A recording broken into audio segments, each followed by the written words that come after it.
Now, what if I was to tell you that between 1982 and 1990, more than 20 of Britain's top defence scientists died? Some were found hanging, others supposedly electrocuted themselves. One was discovered beneath a bridge, another vanished without a trace. One was found with mysterious puncture wounds. Several were ruled victims of bizarre accidents or strange sexual misadventures. Right? Police closed the cases. Coroners returned their verdict. The Ministry of Defence said there was nothing unusual. But many people weren't convinced because these weren't ordinary men. They were among Britain's brightest scientific minds.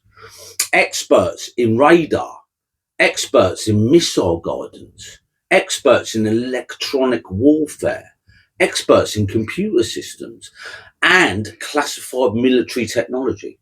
The weird thing is, many work for one company, okay, Marconi, a company deeply involved in Britain's most secret defence projects during one of the most dangerous periods of the Cold War.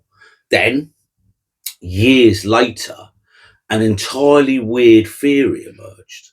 A theory so extraordinary that it transformed an already disturbing mystery into one of the strangest conspiracies ever told. So some researchers claim that these scientists weren't simply working on advanced weaponry. They were studying something else that wasn't from Earth. An intelligent black liquid simply known as black goo. On this channel today, we are going to investigate one of Britain's darkest mysteries. Now, were these deaths tragic coincidences? Were they victims of Cold War espionage? Or something even stranger unfolding behind closed laboratory doors? To understand why so many people still question these deaths today, we have to return to Britain in the early 1980s. Now, the Cold War was reaching one of its most dangerous stages. East and West stood permanently on the edge of nuclear conflict. Now, the Soviet Union and NATO were locked in an arms race unlike anything the world had ever witnessed. Every technological breakthrough mattered. Every scientific discovery could shift the balance of power, and Britain was one of the Americans' closest allies. Its defence industry worked around the clock, designing radar systems, missile guidance computers, naval electronics, communications equipment, and advanced military software. And at the heart of much of this work stood one name: Marconi. Now, for decades, the company had been one of Britain's most important defence contractors. Its engineers worked alongside the Ministry of Defence, and many possessed the highest level of security clearance. Some projects were so secret that even colleagues working in the same building had no idea what others were working on. And I think they call it Anyway. Right, so in March 1983 then, okay, President Ronald Reagan announced something that shocked the world. It was the Strategic Defence Initiative, better known to us as Star Wars. Okay, now officially, it was Revolutionary Missile Defence System, capable of intercepting incoming nuclear weapons from space. And that's important, right? But unofficially, many researchers would later suggest the program involved technologies decades ahead of its time. Some even believed it incorporated knowledge recovered from unidentified flying objects, okay, crashed UFOs. Now, no evidence has ever confirmed these claims, but once the rumours begin, they never really disappear. So as Britain's defence industry expanded to support these classified programmes, an extraordinary pattern quietly emerged. Right, scientists started dying, just like recently, right, one after another. Now, the first one, Professor Keith Bowden, he was 45 years old, right, and he was regarded as one of Britain's brightest electronic engineers, and he worked closely with defence contractors. His research had attracted considerable attention from military circles. Now, on the evening of his death, Bowden attended a social gathering with colleagues. Now, witnesses later insisted that he wasn't drunk, or he drank very little. What's important, right? Some claimed he consumed no alcohol whatsoever.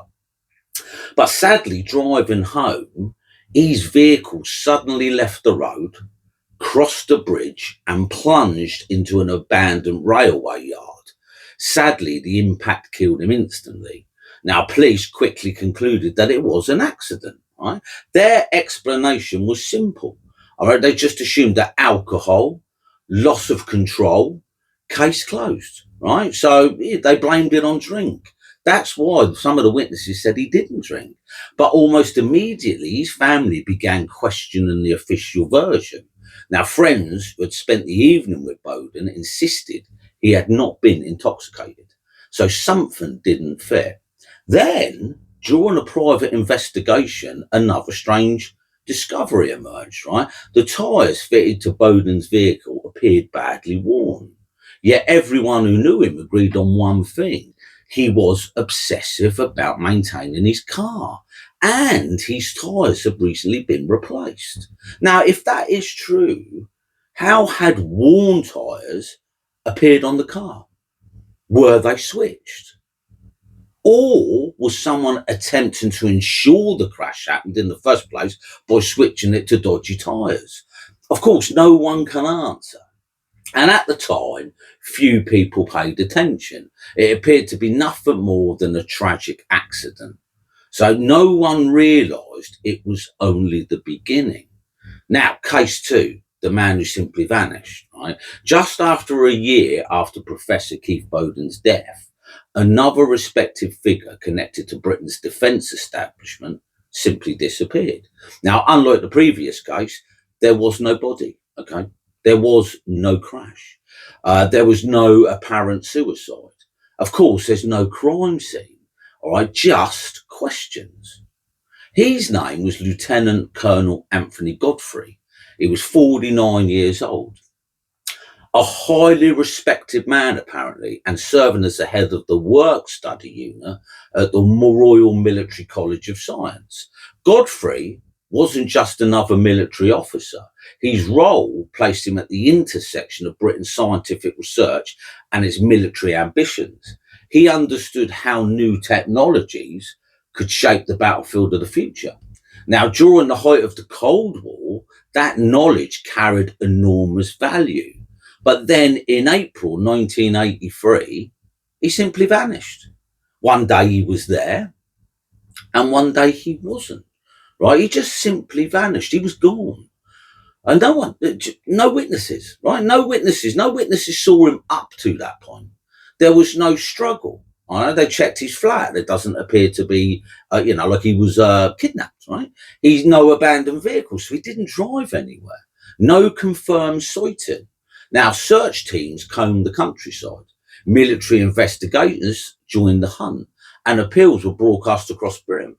Even substantial financial reward failed to produce credible information. It was though Anthony Godfrey had stepped off the face of the earth. And to this day, his disappearance remains officially unexplained. So, was it a voluntary disappearance? Did he do a runner? Did he choose to vanish?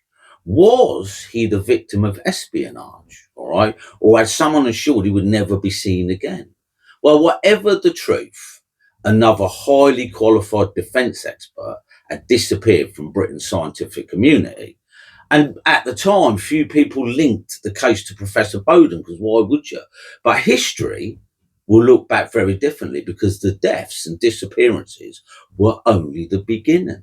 Right? By the middle of 1980, Britain's defence industry was operating in full capacity. The Soviet Union remained the West's greatest perceived threat. Every advance in radar, every improvement in missile technology, and every new communication systems could provide a decisive military advantage. Marconi was deeply involved in many of these projects. Thousands worked for the company, but only a tiny fraction possessed access to its most sensitive projects. And many of these projects still remain classified. Of course they would. Now, researchers who later investigated the Marconi mystery noticed something unsettling. The men who died weren't random employees. Many occupied highly specialised positions.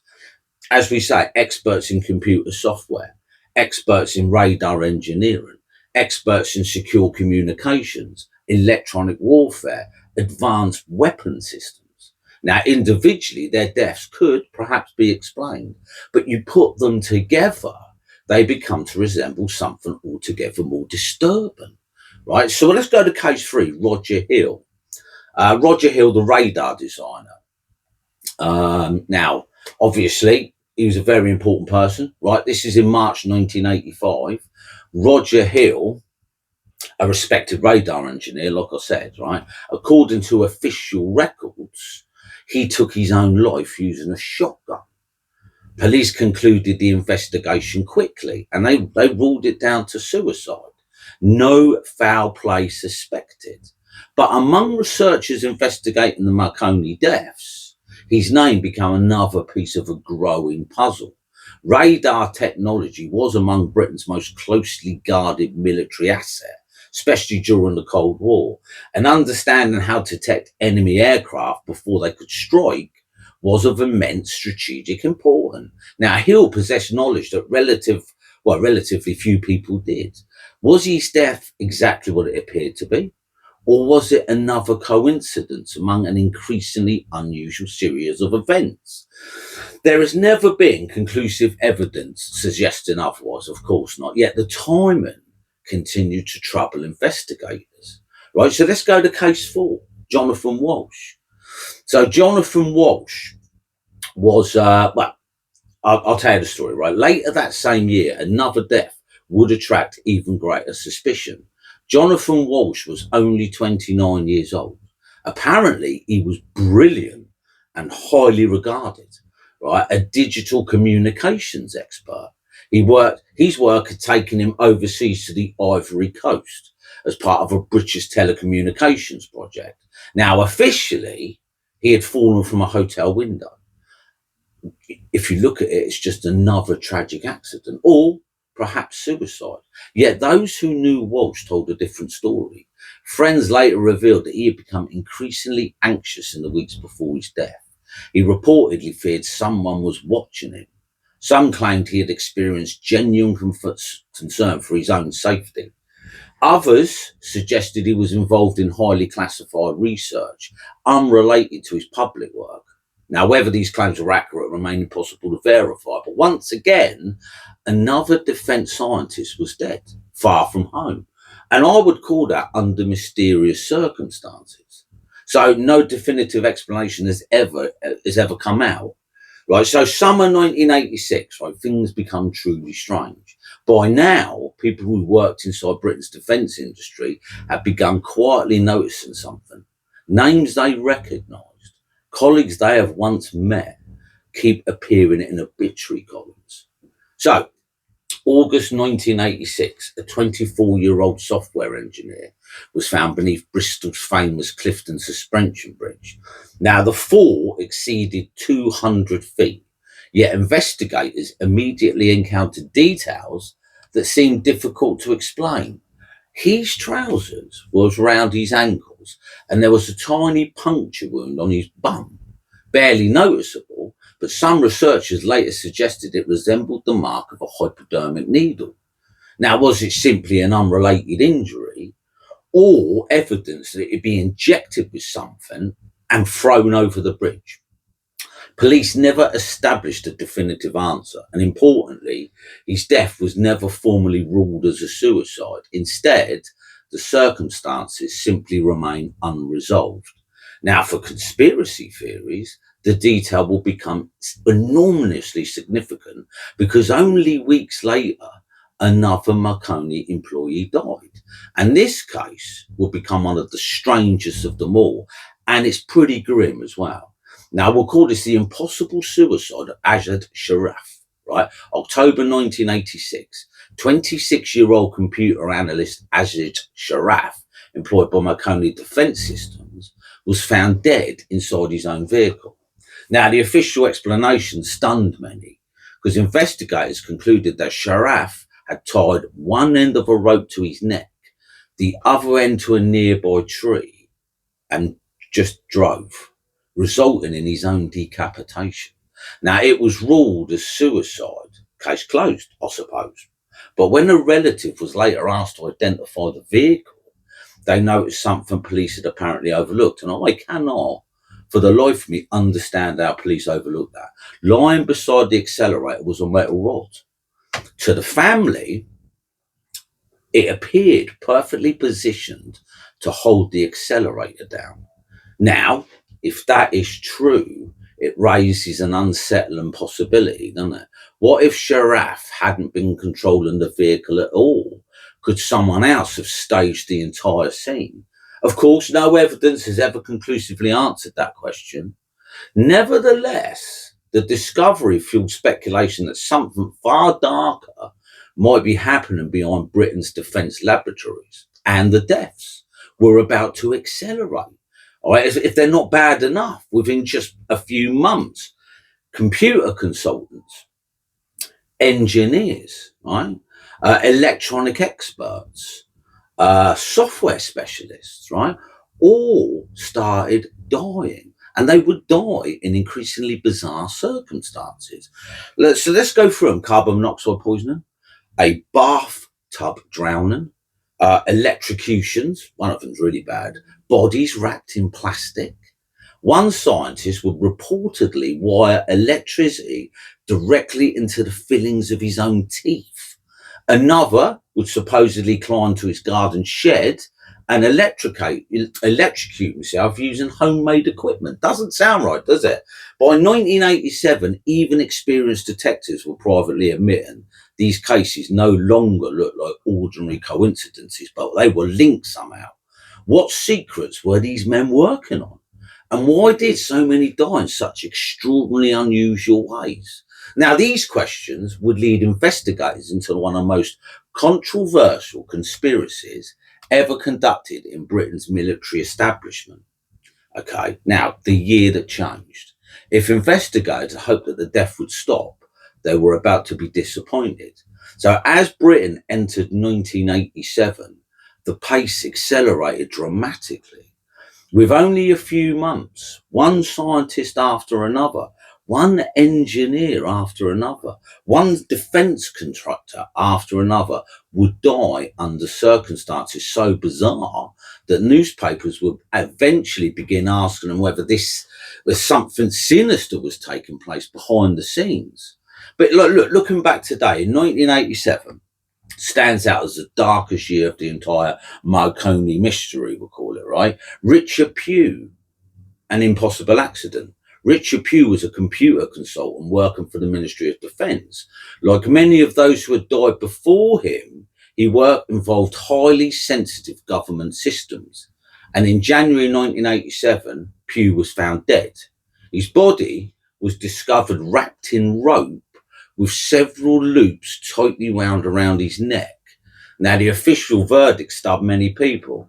The coroner concluded that Richard Pugh had died during what was described as a sexual experiment that had gone tragically wrong, and it was ruled as an accident. But critics immediately questioned the conclusion, like the positioning of the rope, the complexity of the arrangement, and the unusual nature of the death. All struck many observers as highly suspicious, because former intelligence officers have often pointed out that deaths involving supposed sexual misadventures have historically been associated with attempts to discredit individuals or divert attention from other possibilities. Now, that doesn't mean such verdicts are necessarily incorrect, but it has contributed to speculation in cases like these. Now, was this simply an unfortunate accident? Or was the explanation itself designed to discourage further questions? Now, no evidence has ever conclusively resolved this debate. John Britton, the silent garage. Only days later, another Ministry of Defence employee was found dead. John Britton was found sitting inside his car, parked in his own garage with the engine running. Death, carbon monoxide poisoning. Again, as you would, many people expected investigators to conclude suicide, as you would, but instead the death was ruled as accidental. How do you accidentally fall in your car? To some researchers, that decision raised more questions than it answered because, like I said, how does someone accidentally remain inside a running vehicle long enough to succumb to carbon monoxide poisoning? Now, was there an innocent explanation? Or had investigators overlooked something important? Once again, there was no definitive answers. We got David Skills, another carbon monoxide death. This was in February 1987. Only weeks later, right now, David Skills, another engineer, connected, they're all connected, another specialist connected to advanced defense technology, he too was found dead inside his car. The cause, of course, carbon monoxide poisoning. By now, though, we've got to admit it, families of other victims have begun noticing similarities. Different men, different towns, different employees, right? Yet somehow the methods kept repeating themselves, right? Coincidence? Do you think it's coincidence? Perhaps. Who knows? But the pattern was becoming increasingly difficult to ignore. We've got Peter Peebow, right? The garage mystery. So, among all the deaths connected with the Marconi mystery, one case continued to disturb researchers more than almost any other. Peter Peebow had spent an entirely ordinary evening, as you would, dining with friends, good conversation, a bit of banter, a bit of laughter. Nothing seemed unusual, and this is important, right? No, so he returned home. He told his wife he would put the car away before coming inside. So she went to bed. I mean, she must have been shattered because she fell asleep. He never came upstairs. The following morning, his wife went downstairs to look for him. She opened the garage door. What she found would haunt her forever. Peter's body was wedged beneath the vehicle, his mouth positioned close to the exhaust pipe. Now, the engine was no longer running. Police immediately suspected something unusual. Several officers reportedly questioned whether the body had been placed there after death rather than ending up in that position naturally. Now, friends also struggled to accept the official explanation. So Peter had shown no obvious signs of depression, no indication he intended to end his life. And eventually, his death was attributed to carbon monoxide poisoning. But of course, doubts remained for many. They remain to this day. Now we've got John Whiteman. Only a short time later, so the bath that raised questions, right? Another name joined the growing list, John Whiteman, another employee connected to Marconi. Now he was discovered dead in his bath. Medication bottles lay scattered around the room. Alcohol containers nearby. Now, the implication appeared obvious. An accidental overdose, case solved, right? So you've got all the empty bottles, you've got, pill bottles, except, and this is important, the post-mortem reportedly told a different story. Now, according to researchers who later examined the case, there was no significant traces of either drugs or alcohol in his body. Now, if that is accurate, then why were all those items left scattered around the place? Were they unrelated? Was he just messy? Or had someone deliberately created the appearance of an accidental death? Now, no one has ever provided a definitive answer because no one ever does, right? Then you've got David Sands. Now, this is a really weird one, right? In March, David Sands left home in his car.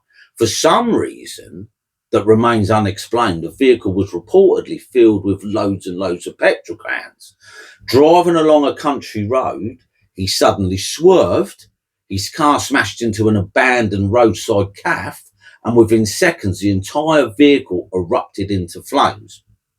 This sounds dodgy to me, right? The fire burned so intensely that identification could only be made through dental records. Investigators ruled the incident as a suicide. But conspiracy researchers questioned almost every aspect of the official account. And they're not bad questions, right? Why fill a vehicle with petrol? Why choose an abandoned building? Why such an elaborate method of suicide? These questions have never been conclusively answered.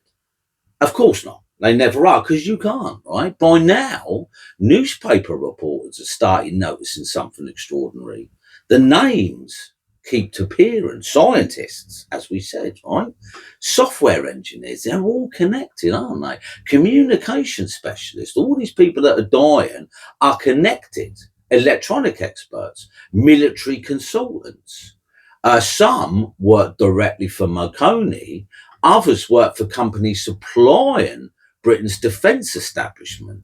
Several had connections to classified projects, and several were leaving their jobs. Several had reportedly become increasingly secretive in the weeks before their deaths. Now, whether these details are significant or simply the result of hindsight remains hotly debated. But look, we know that something a fishy's afoot, don't we? What cannot be debated is the sheer number of unusual deaths occurring within a relatively short period. Now, to skeptics, because I always like to throw a skeptic in, the pattern was an unfortunate coincidence amplified by selective attention. To conspiracy researchers, it looked very different.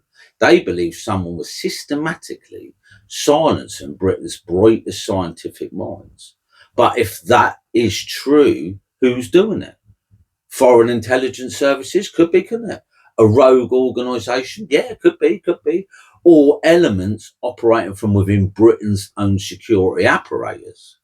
So these questions would soon lead investigators toward one of the most controversial military projects of the Cold War, Ronald Reagan's Strategic Defence Initiative. And it is here that the Marconi mystery begins to cross into territory that many believe borders on science fiction.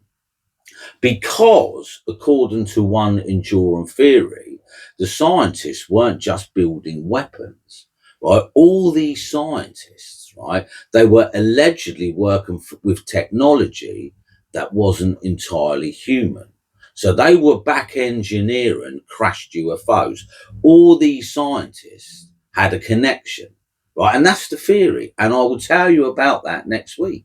All right. Well, thanks for staying tuned. I much appreciate it. Catch up next week for part 2, where we talk about alien technology, crashed UFOs, and the black goo, what is apparently an intelligent alien goo-like substance. All right. I'll catch you next week. Thank you.